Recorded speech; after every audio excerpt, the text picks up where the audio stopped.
Hi, I'm Dean DeMarzo. And I'm Tori DeMarzo. And this is Relatively in Tune, where we talk to creative people and the people close to them.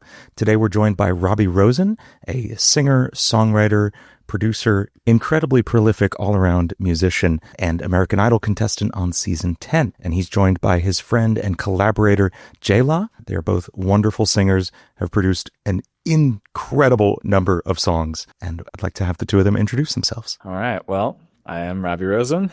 Y'all may have seen me on American Idol or heard something on Spotify or see me online somewhere. I'm everywhere. I don't know. But yeah, honored to be here with you guys and Jess. Hi, I'm JeLa, also known as Jessica Lattman in my day-to-day life. I am also singer, songwriter, student, and collaborator of Robbie's. He's been an amazing inspiration to me over the years. And also, as my day job, I am a surgeon. What? What? What kind of surgeon? That was the most casual drop of, and also. I'm a aesthetic cosmetic surgeon in Manhattan. That's okay. That's amazing. Music is my passion, kind of my second career in life. Nice. So cool. And I mean, you found amazing success with that. Yeah. I've been in medicine for forever and in music probably the past 15 years or so. Wow. Awesome. It's got to be a good outlet because I'm sure surgery is really stressful. Yeah, it's great. It's been an amazing outlet for me creatively, like emotionally, working through like all the things that life throws at you. It's been amazing. So cool. I think that's the perfect place to start and then kind of work backwards out to the rest of your careers. But let's talk about the music you've made together. The ones I heard, Then and Now, awesome song, and Love Me a Little, both featuring both of you, wonderful songs. How did your first song together come to be? And or how did you meet in general? Yeah, exactly. Yeah. So we got connected through a mutual colleague of ours, Billy Nan. And yeah, at first, I mean, we both, I guess, had no idea really what this would turn into, but we ended up meeting for the first time. We had a session at my place on Long Island, and just it started this beautiful friendship and collaborative effort for how many years now, Jess? 6? At least 6, I think, yeah. That's 6 years, yep. Hundreds of songs, which I'm sure we'll cover in this interview. But yeah, just that one intro kind of just paved the way for just such a beautiful friendship and collaboration. So yeah, I mean, for me, I kind of had been doing music for about 10 years or so and met with Billy, our mutual friend. And I was like super frustrated. I just felt like I couldn't like get to the next level where I wanted to be with my music. And he was like, oh my God, you have to meet Robbie immediately. He knew that we would somehow get along. And we were actually just talking about this. I brought a song to him called Dirty Love, which actually I'm going to be releasing in September. And it was our first song together. And I remember like going to Robbie's place with the song and being like petrified. I was like, he's going to know I'm a fake. Like, I don't know. And I sat at his keyboard and played it for him. And then he like took his magic, which I think he's so good at doing, where he can just, hears things that are so catchy and chord progressions and rhythmic things. And he was just like, why don't we do this? Why don't we do that? And he just has a way of being so generous, like making you feel like it's your idea when it's actually not. Well, it is. You brought the seed of that. He just helped it grow, you know? That's true. And then, yeah, we did that song. And then I think what happened was I was like, I really want to find some commercial success. And Robbie was like, oh, you should do some top line, because I had all these ballads, piano ballads at like 124 BPM. And he was like, all of those could be EDM top lines. I was like, okay, let's do it. So that was kind of, I think, how it evolved. Yeah. Wow. This is only the second time that term toplining has come up on this podcast. The last one was Ali Schwartz, who's right. I think also a mutual friend. And it's a really interesting approach to music production and songwriting. I do not want to say formulaic. It's a structured and very like intentional way of songwriting. And I think that's really cool. Could you talk a little bit about maybe what that term, that process means to you in songwriting? yeah, I mean, for me, basically, and I have an interesting story of how I got into it, which I could talk about a little later, but basically for me, toplining is great just in terms of you're sometimes supplied a beat where you can then internalize, figure out the structure of it, figure out kind of what the music is kind of longing for the words to say on top of it. and you get to kind of put your spin and your artistry, your flavor over a beat that's already created. So that I love. And then we also top line just over our own piano track sometimes. So yeah, you can go about it in so many different ways, but to me, it's just a great way to collaborate and put your lyrics and melody on top of any kind of track, whether kind of demo, piano, or guitar, or a fully produced EDM track. Yeah, it's just a great way to collab. And there's so many songs that, just like you were saying, that, you know, these piano ballads, we can take this to an EDM pop track. There's so many songs you go back and hear the first demo of some like crazy club banger, and it's like a calm folk song or, you know, something like that. It's amazing how far you can take that. Yeah, that's so true. I would like to hear you teased a little bit of like how you got into EDM production and songwriting like that, Robbie. I'd love to hear. Yeah, so this, I guess, is the story. So basically, take you back to 2016. And I had a co-writing session with a great writer, Lena Leon. And basically, she had done this feature on the end of one of my tracks with this other producer. And then she reached out to me. She was like, "Hey, Robbie, I was the girl who did the feature on the end of your song, Knockout. Like, would love to work with you, whatever." So I was like, "Sure." So I drove to Brooklyn to her apartment. Craziest story ever. I was driving on the Belt Parkway and I see some kid on a bridge bend down and like throw something. I'm thinking it's like a piece of paper, gum. It's a rock and it slammed through my windshield. It was through the passenger side, thank God. I'm going whatever, 55, 60, whatever. And so scary. Glass shattered everywhere, like horrifying. I was like, do I go after this kid or do I just try to like get there in one piece and not freak out? So I just kind of kept my cool, got to the place, called my dad. I'm like, almost died, but I'm here. And so we got that taken care of. But then I go into the apartment, meet Lena, and she's like, "Well, what do you want to write about?" And I'm like, "Nothing happy." So we wrote a song called Wasted Love, very appropriately. And it was interesting, kind of like you guys said before, very acoustic, simple piano thing. And then she layered this guitar, very acoustic, slower type piano ballad. And she's pitching it a little bit, maybe a couple weeks later, maybe a month or so. And I get a call from her and she's like, this DJ duo signed to Universal wants to pick it up. And they're actually Universal Italy. So it's like my first international experience working with someone overseas. And they took this song that was like super slow, could have been a literal piano ballad, and they turned it into this club song. It ended up charting in Italy. It hit like number 16 on the dance charts. And it changed my life because I was, you know, I was always in all different types of musical styles. I majored in jazz in college. On Idol, I did a lot of throwback stuff, Jackson 5 and Elton John. So I was always kind of able to sing everything, but I never really knew what style I would fall into. And EDM kind of chose me, honestly. The biggest blessing, that song took off and kind of put me on the map in that area. And then ever since, I've had producers reach out wanting to hire me for my vocals and basically my top lines. And then I've passed that on to everyone I work with, Jess, and all my other clients and stuff. I get them involved in different tracks and all different opportunities with labels and stuff. And so that's kind of how I got my footing in EDM. It really did find me. That's awesome. And do you find yourself really enjoying EDM, or do you wish it would have taken a different avenue that you got stuck in? No, I really do enjoy it. I always say EDM is kind of like, they're like ballads on wheels, basically. They're beautiful, beautiful melodies, emotional, impactful lyrics, and then they're just faster. And you have so many different variations of EDM, right? You have chill house, which is basically, it sounds kind of ballady because it's just beautiful guitar, sometimes saxophone, very organic instrumentation.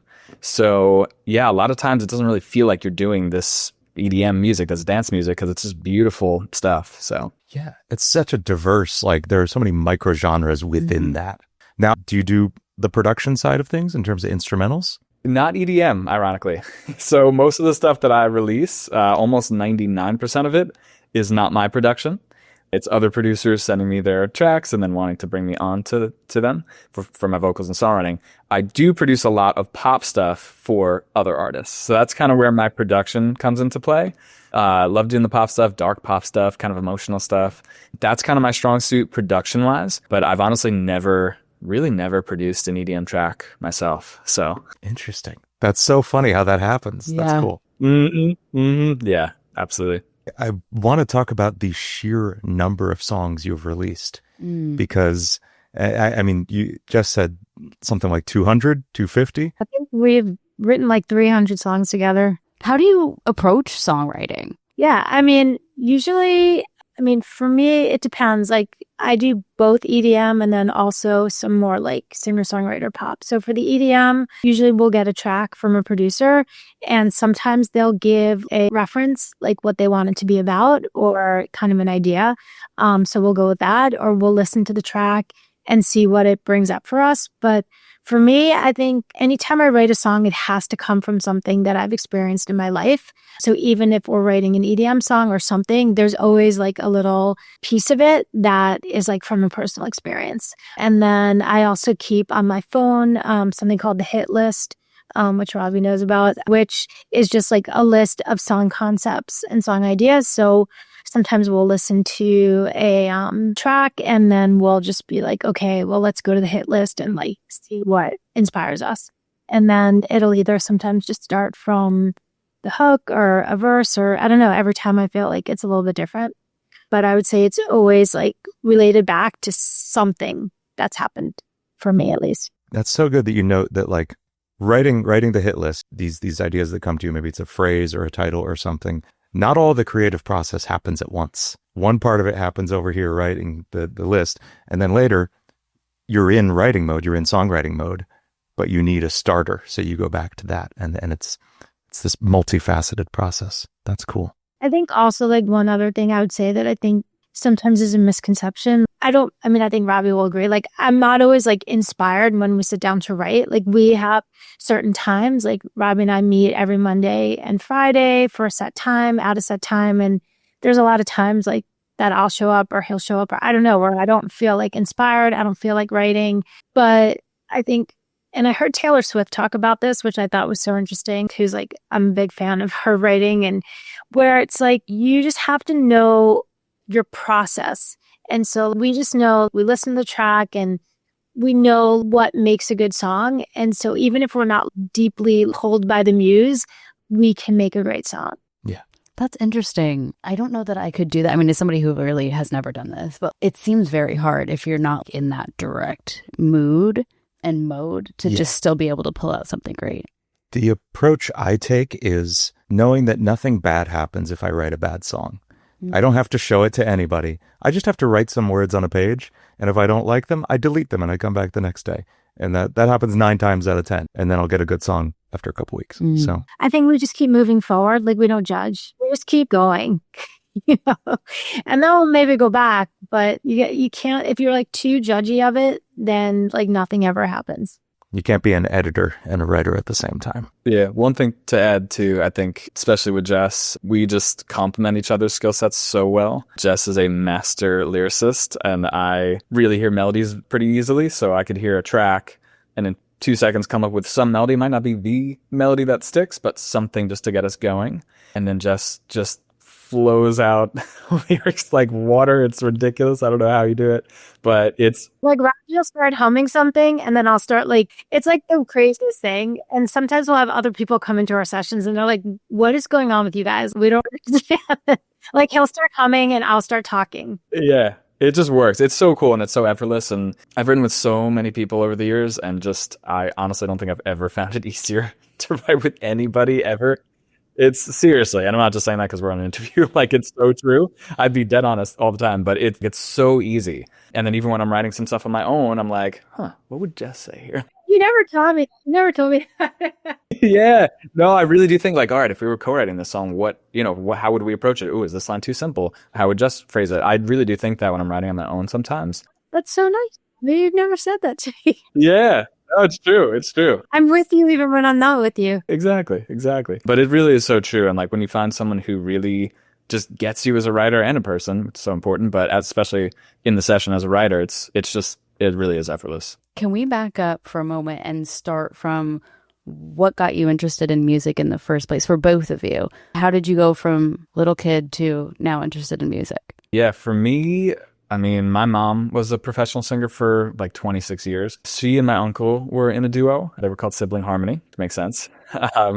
So they did the whole, wedding, private party scene, barn bar mitzvah, all that stuff, anniversary or whatever, for years and years. Made their living. And then my mom kind of went off into social work, and then she had me. I kind of stopped everything. Basically, that's where I got my first inspiration. You know, I would be humming before I could say my first word and harmonizing and singing with her. And she has always been a huge inspiration. And it's just, it's kind of in my family, it's in my blood. And I really, you know, they never forced it upon me, both my parents. It was something I naturally gravitated towards and I just loved. It's the best thing ever. It's my outlet. It's my passion. It's everything. So yeah, it was definitely my mom who started, but then I just really grew to love it and inspired by so many different types of artists. And like I said, EDM found me, music really found me too. Like I knew this was what I was going to do, hopefully, since I was a little kid. So. And then you went on to American Idol. And then after that, what happened? You were like, never mind. I don't want to be just an artist myself. I want to do other things. How did that transform? Yeah, I mean, so I grew up doing so many different types of talent shows. I knew I wanted to do Idol to hopefully put me on the map. And it was literally like taking a dream and making it a reality. It was crazy how it happened. So blessed how my journey just transpired. You were in high school still, right? High school. I was in junior year. Yeah, I missed like 40 days of school. It was nuts. Somehow still graduated. Went back and took my AP test and everything was wild. But yeah, it was just crazy. It was such a crazy journey. Everything came to fruition the way I had envisioned it since I was a little kid watching the first season with my mom and muting the commercials and like singing what they sang. I'm like, come on, maybe I could do this in like 10 years. And it really all panned out somehow the way I envisioned it since I was a little kid. And even though I do a lot of collabs and I don't really do so much solo music, it's music. And I'm so happy doing what I'm doing. Of course, if I was touring as a solo artist right now and selling out arenas like Shawn Mendes, cool, that'd be great. But I'm happy doing my thing and collaborating with other great producers. It's special. And yeah, I'm very happy where I am. Yeah, I mean, you have immense success. You're killing it. Yeah. Absolutely killing it. And what about you, Jess? So I always loved music. When I was in medical school, my neighbor played guitar and he was like, oh, I'll teach you how to play guitar. So I went down to Sam Ash, which was like Midtown, and bought a guitar for $100, I remember. And it seemed like so much money at the time. And he taught me how to play guitar and he taught me like all the open chords. I don't know, C, D, E, E minor, A minor, and sometimes F. And I just started writing songs like from knowing nothing, just instinct in my dorm room in med school. And I wrote probably 30 songs, which I still have. And I sometimes pull them out and play them for Robbie. And I was like, we should bring these back. But anyway, and after that, I like finished med school and was like in residency, got married. I had 3 kids. Just my life got crazy and didn't really do music. And then about 15 years ago, I was like, I really want to learn how to play the piano. And so I started taking piano lessons and I had an amazing piano teacher and mentor. And he was like, Jess, you need to like buy a keyboard. You need to get Logic. You need to learn to play the drums. And I just kept learning. I took all these classes online through Berklee School of Music, like songwriting, music theory, everything. I learned as much as I could and really like saw myself as a songwriter for a long time. And that was what I wanted to do. I didn't think I could sing. I was like, I don't have a good voice. And that's my like Achilles heel is my voice. I still like don't really feel confident about it. And then when I met Robbie, I really felt like I was just a songwriter. And probably the first 100 songs we wrote together, I didn't sing. Either Robbie sang them or we had other artists sing them. And then thankfully to Robbie, I was like, I think I want to like be an artist. I just like don't want to just be a songwriter anymore. And Robbie was like, Jess, you can do it. I was like, no, you're crazy. And Robbie is such an amazing vocal producer. And we started out with like a couple super simple songs that we worked with as top lines. And we would go line by line. And he was so incredibly patient. And he, like I said, he's an amazing vocal producer, put together a vocal performance, comping and putting everything together for for all the songs, but especially this first few. And yeah, then I became an artist from that. And I like chose my artist name and started a Spotify profile. And from then on, I was like, okay, nobody else is singing my songs but me. That's awesome. That's so fun. Crazy to see how different it can be, that each career is formulated so differently. Everyone's road's going to be different. Yeah. That's awesome. Did you think you would write 300 songs? No, I never thought I'd be here ever. But I don't know. But maybe I did. I was going to say, it doesn't happen by accident, I don't think. Yeah. I don't know. Maybe I did. My goal was always to win a Grammy, which is like sort of a weird, stupid goal, like if you think about it. But it's not as far as stupid at all. music goals Like, go, I think that's a sensible one. we've had a Grammy winner on here before. Yeah, we had Luther. I was like, I'm going to win a Grammy, and I still might, but that was always my weird goal. I think that Robbie, I told him, but now I just want to make good music, and I want to have people hear it, and I want them to feel something when they hear it. Yeah. I used to feel like that when I was younger. I used to like to write music and be like, man, no one wrote any songs that I can relate to. I'm going to write my own so I can relate to them. And they weren't very good, and I obviously didn't become anything of it, but it's just nice to be able to feel like your feelings are being heard, or maybe somebody else can hear this and relate to it someday. You know, I feel like a lot of songs have the same story. Yeah. But I used to just make it my own too in my head. I'll listen to songs and be like, how can I make this relate to my life? Right. I just like making really heavy beats. Right. Yeah, I feel like when I play, sometimes I'll play like some live, like open mics. And when somebody comes up to me afterwards and is like, oh, like I do the same thing, I feel the same thing, like that for me is like the best. Yeah. Yeah. It's an incredible feeling. Jess, you glossed over something really quickly. You were like, yeah, you get a keyboard, you get Logic. You learn to play the drums also? I learned to play pretty much every instrument because the person who was my piano teacher and went through all this, and he was like, well, if you're going to program music, you need to know how to like play everything. So I did buy a drum kit and learned.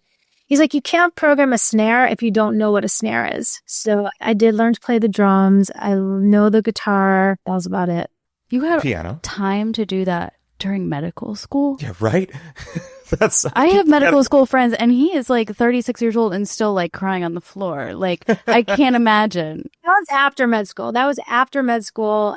After I'd had my kids, and I was like, working. And then I worked once I had my kids, I only worked 3 days a week at medicine. So I had the 2 days home when I would like be home with my kids, and kind of in between when they were at school or napping or whatever, I would do the music. Awesome. It's nice to hear like a story where people feel like you pick a career and you can't get out of it and you have to stick with it. And not saying that you got out of it, but like they just feel so stuck in it. And it's nice to know that people out there are doing it. You made 300 songs in addition to working in the medical field. That's right. You're an incredibly successful musician who started in adult life. Yeah.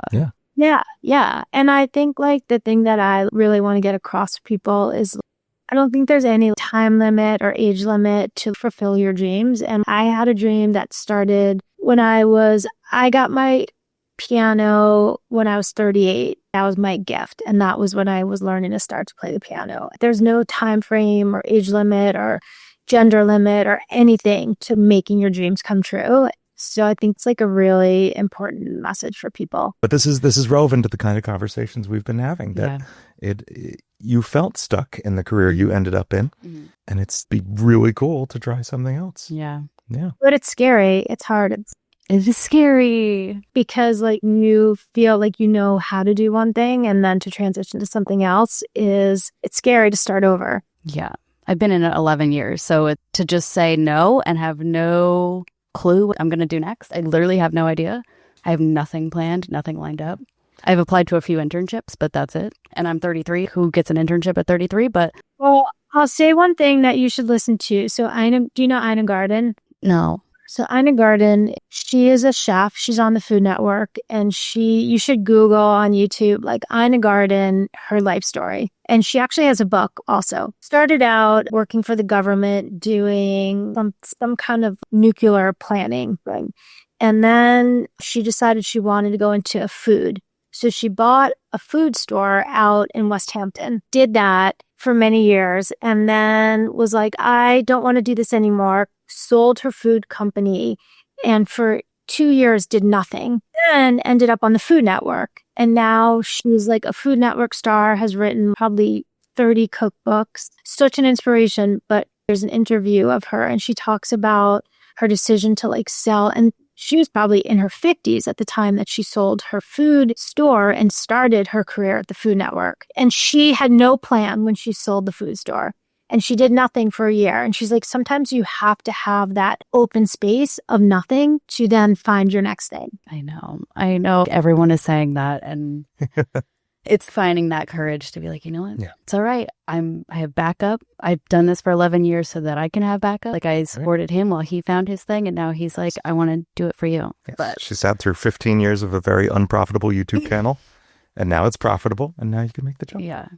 So I would love to know, are there any tricks or like go-to songwriting devices you use, whether it be melodic songwriting or lyrics? Anything, on those days when inspiration doesn't come, what are the knobs you turn in your head to make something happen? That's a great question. For me, I'm trying to think. I mean, I sometimes try to approach things in a different way. So if I'm like stuck on one idea and I'm telling myself it needs to be this way, it has to, if I could just fit a couple words before this word because that word has to be there. Well, it doesn't really have to be there.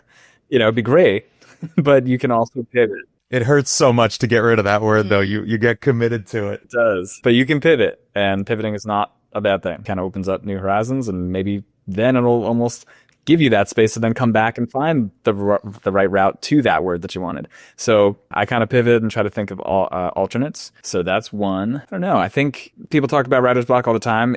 Obviously, you don't just sit down and write a whole song in 2 seconds, right? It is a process, but kind of like Jess was saying before, sometimes you will sit down and you need to finish something on a deadline and you have to write. So in essence, there is no such thing as writer's block in that time because you have to get something done.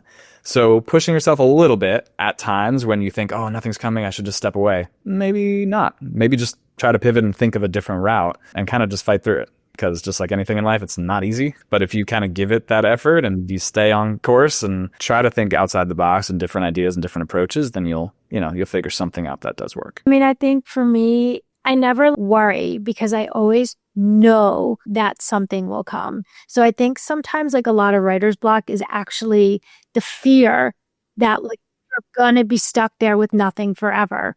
And I never have that fear because I always believe that at the end, we will have something, and we always do. And even when we sit down with like a completely blank page, it can be scary to think, oh my God, what if this time there's nothing comes? But I just trust that I know it always will. And I think then I always go back to the absolute basics of what makes a song. What is the verse? The verse is telling the story. So if I'm like, okay, telling the details of the story, and I just go back to what I learned about the basics of songwriting. Let's say we write like an amazing hook and we're like, we love this hook, but oh my God, now we have to write the verse and we're just stuck. And I'm like, okay, well, what is the verse? What does the verse have to be? Okay, we just have to start telling the details of the story that brought us to the hook. Just going back to the absolute basics of what each part of the song is, of what I learned, and then trusting that even if we sit for 30 minutes and have nothing, at 31 minutes, there will be something, always. Yeah, just to piggyback also, I've written with people who me and Jess just have like, it's so comfortable and there's no pressure and it's just like, that makes it so much easier. And I've definitely written with different writers that maybe do feel that sense of panic if something doesn't come out in even like 30 seconds of silence. We're trying to figure something out and they're like, it's still not coming. Maybe we should like skip the line. And I'm like, whoa, it's been about 23 seconds. Give it at least a minute. Okay. Like it's just that sense of panic is the opposite of what you should have. A clear mind, just relax, and then you can actually think clearly. But there should never be a sense of like pressure, especially me when I'm working with clients and I'm getting paid. Sometimes if I'm not coming up with something, okay, in the back of my mind, I'm like, okay, I'm the one getting paid. I should be coming up. But then I have to kind of think, I'm like, okay, hold on. I'm human. Okay. I'm not perfect. I don't have the song already written in my head. I can just give the person I'm working with. It's really important to just breathe and feel comfortable in the silence with someone, or toss ideas back and forth. It doesn't always have to be silent during a little period of block, right? And you get through it. And I think just kind of that clear mind and just like that easy, free and easy mindset will help you get through it and actually come up with something rather than panicking in the silence. Yeah. Right. Coming up with something meaningful. Because like nowadays you can ask AI to write a song and like, I mean, not that that's a good thing, but it's true. It's the reality. And I think that, you're human. You have to work on it to find the emotion. You can't pay a robot to do that. And also that framing of writer's block as fear it makes so much sense to me when you said that. It's imposter syndrome creeping up, as though you don't have 300 songs behind you that all worked out, every single one of them. Of course, the next one's going to work out. Yeah. And I think, like, honestly, having worked as a doctor for so long, you kind of almost have to have that same mindset, because at least in what I do, there's complications, people get infections, things happen where, like, things that you don't expect. And you just have to always stay calm, trust your skills and trust your knowledge. If you panic in the OR, you need to just stay super calm and go back to your basics. I know how to stop bleeding. I know how to do this. You know what I'm saying? So I think that also, like, comes into the songwriting, where I just know. And then, I mean, obviously having an amazing songwriting partner like Robbie is so comforting, because I know I can bring him anything and he'll be like, okay, great, let's go. You also now have me picturing someone with surgeon's block getting halfway through and just be like, man, I'm just not feeling, can we, like, order takeout, come back to this in an hour, see what happens? Yeah, like, there's just no option. The patient's like, you have no choice. Like, you're getting through this no matter. And that's the other thing. Like, I show up to surgery. It doesn't matter how I feel that day. I have a job to do, and it doesn't matter if I feel tired or not into it. It's like I bring my A game every single time I show up. That's good awesome to hear. And it's really good to me also to hear that you still feel a connection to these songs, to every song you write. 300 songs in. I have maybe 70 songs out that I've either, like, released myself or co-written, and I do feel connected to most of them. So to know that 300 songs in, there is still more to work with, to pull out. That's awesome. I do. And I will say that Robbie is such a gifted vocalist that I love listening to our old songs that he sang before I was singing. I do go back. I listen to them all the time, like when I'm walking or working out. And I do sometimes amaze myself at his gift of taking what I wrote and bringing it to life. So that was always such a pleasure for me. And that is why I do wish I was a better singer like him. But I think you're a wonderful singer. Really, I do love his voice and the way he is able to bring so much emotion into the way he delivers everything. It's amazing to me. Appreciate that. Robbie, can you talk a little bit about your business? Yeah. So, entertainment company. It's called One Stop Vox. One stop for vocalists, or so I thought it was just going to be vocalists. Basically. So I'll tell you what it's turned into and then how it kind of started. So it's turned into about, I think, 80 plus artists now, female vocalists, male vocalists, bands, full bands, and then also DJs. So I have, it's about 80 plus artists. They're incredible. I have a wedding band that's played for the president. I have a Grammy nominated Latin artist, Grammy winning children's artist. I mean, ridiculously talented, amazing people. So I've been really excited about that whole venture, and just it's been awesome working with everybody. So that's been really cool. And I've really been booking in the live performance space, but how it actually came to fruition was through top-line work. So because of that 2016 Wasted Love drop and, how it did hit the charts and everything kind of happened because of that song, all these producers were reaching out, and certain producers maybe wanted, let's say, a little different voice, but they knew that I kind of had this stable of artists, because I've always pitched them out. If it wasn't the right budget for me, or if it wasn't the right track for my style, I'd say, well, maybe not for me, but I have these at the time, say 50 other vocalists. And I basically have like this huge like Word doc of all the artists I've worked with through the years, which right now it's, I don't even know, 150 to 200, huge list. So I've always kind of built that up and sent it out. And that's kind of how I started this idea. Basically, I would pitch it out and they would say, oh, I want this vocalist and here's the fee. And then I would get them involved, connect them, take my commission, and that's it. And I was like, this is really cool because I can help the producer find a great vocalist. I can help my artist get a great opportunity and get paid. And then I can take my commission and actually start a little business. So that's how it kind of came to be. And I was booking tons of those projects. And I was like, why not do the same thing, but in the live setting? So basically just last year started that. And I knew what I was doing in one sense, but then it's kind of just a totally new venture. My girlfriend was super sweet to help me set up the site. She's great with the aesthetic and all the look stuff. So she helped me set that up and I took her lead and kind of kept building on that. And yeah, to date, I think it's I'm between like 60 to 70 bookings, all different things. I did a club in Vegas, like the Cosmopolitan, to local restaurants and bars and everything in between, private parties and you name it, and have a country club booking coming up for a DJ. A lot of stuff. And it's been really cool, really rewarding that I was able to kind of transition from the studio stuff to the live. I'm still doing the studio stuff too. So yeah, I'm excited about it. It's definitely a little more of my side thing. I definitely wear a lot of different hats and it's a little more on the side right now, but hoping eventually that it really becomes a bigger part of what I do and keeps growing. So that's incredible. How do you find the venues to work with? It's funny. I'm like a so drop your ego at the door person. So I don't care about Idol anything. I'm literally cold calling bars. I'm like, hey, I'm like an American Idol finalist, but I have tons of amazing artists for you. And they're like, you're a what? I'm like, yeah, I know. It's actually me. Don't hang up. They don't believe. They're like, oh, that's cool. That's weird that you're calling a bar, but fine.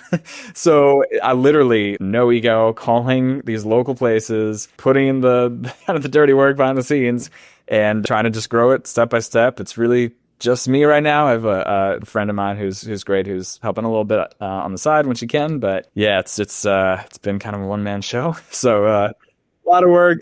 Yeah. Incredible to be booking all those acts in addition to writing. Man, that's crazy. It's been a lot, but I do love it. I'm a workaholic, so. Do you look up bars local to where an artist is, or how do you decide who to call? Looking at bars with live music. So just kind of like Googling and Chat GPT and Gemini, just like kind of seeing all that stuff. So obviously there's like more known places that do it too, but there's a lot of Googling involved. So. Wow. Yeah. Well, I mean, booking us, I'm the booking agent for our duo, and like duo around here. You'd go on Facebook and then you find other performers and you find where they perform and then you call there and then you follow where else did they go and then, oh, who else was performing there? And I kind of backtrack that way. So we've been able to book, I mean, tons. Like there was to the point where I've had to say no or people call me. Yeah, we were working every weekend for a while. Yeah, but I loved it. It was the booking part that I loved. And then it was like, oh, shoot, now we have to perform like, I don't know, 50, 60 gigs a year.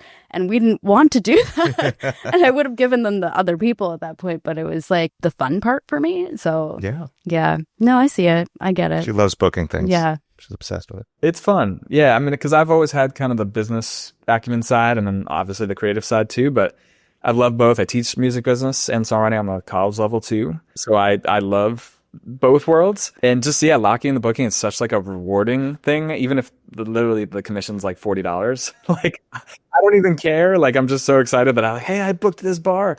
Like, it's just so fun.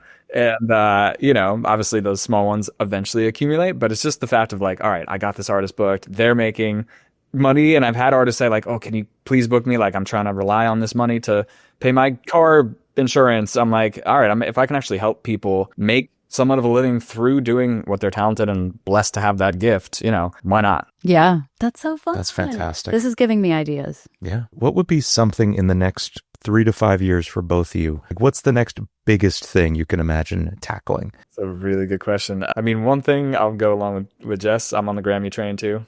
Like that would be the coolest thing ever. I definitely have some friends who've done it for sure, and that would be a dream come true. So that'd be one. I think, maybe just collaborating with bigger and bigger producers. Definitely have also have some friends who've done some Martin Garrix cuts or Tiesto and stuff like that. And I've worked with incredibly talented producers and kind of just working up to that A-list name. So that's definitely a goal of mine for sure in the near future. So that's crazy.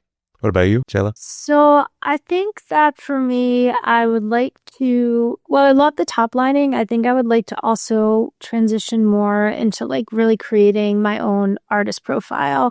And I am starting that. Robbie and I have been working on an album, my own album that we have produced most of the tracks for together. That is a collection of songs that were based on my childhood trauma and sort of an album based around that. And I would like to get that out into the world and maybe write a second follow-up album, start performing live more, where I really want to bring my music to people in the capacity where it sort of has a purpose. And I think that that purpose could be helping other people who've survived childhood trauma identify with the songs, not feel so alone, kind of become a community of people that could really identify with the messages that I'm trying to put out and find some support in that. So I think that I'm super excited to get that album out. I've been working really hard on it for probably the past year and a half, and learn more about ways to kind of promote it and how to really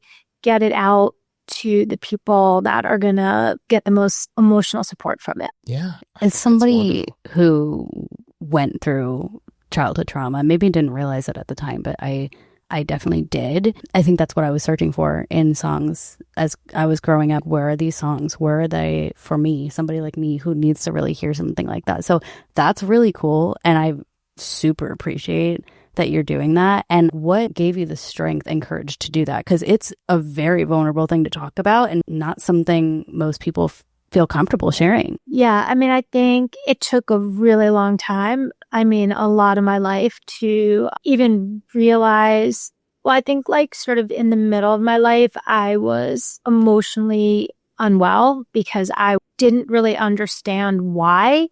And I think through a lot of really good therapy over the past 10 years, come to the point where understand what happened, understand how to process it, and be comfortable owning it and knowing okay, it's okay. This is what happened.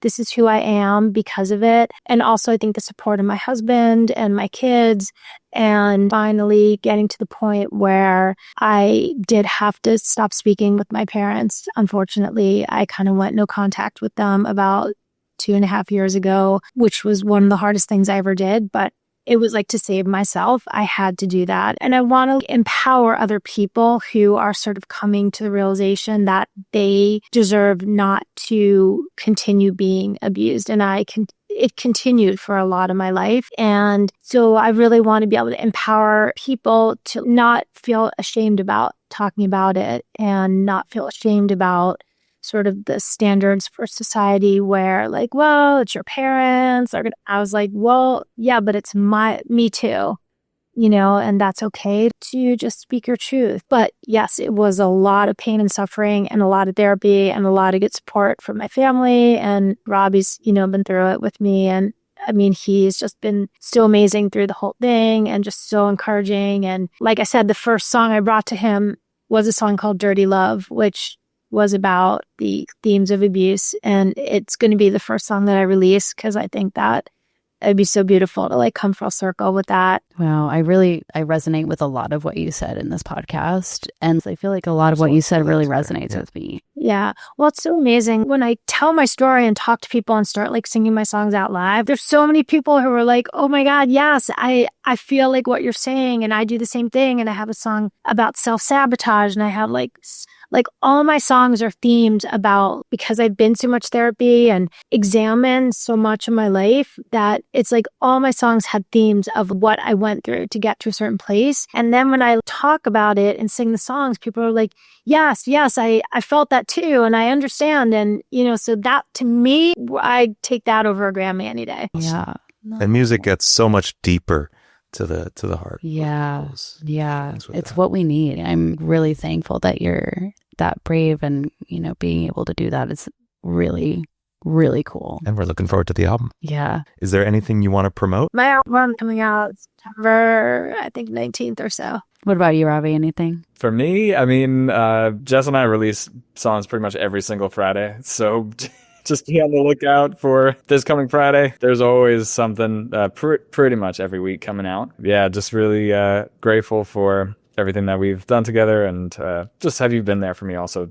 Jess is family to me, seriously. This is the best person ever, so very blessed to have you in my life for sure. That's amazing. Well, thank you both so much for joining us. Everyone, go check out Robbie Rosen and JeLa, both incredible musicians. Check out any of their 300 songs. They're all awesome, but I particularly liked Love Me a Little. If you like what you heard, you can find us online at Relatively In Tune Pod and rate us 5 stars on Apple Music. Until next time, I've been Dean DeMarzo. And I'm Tori DeMarzo. This is Relatively In Tune. Thank you so much for listening, and we'll see you next time.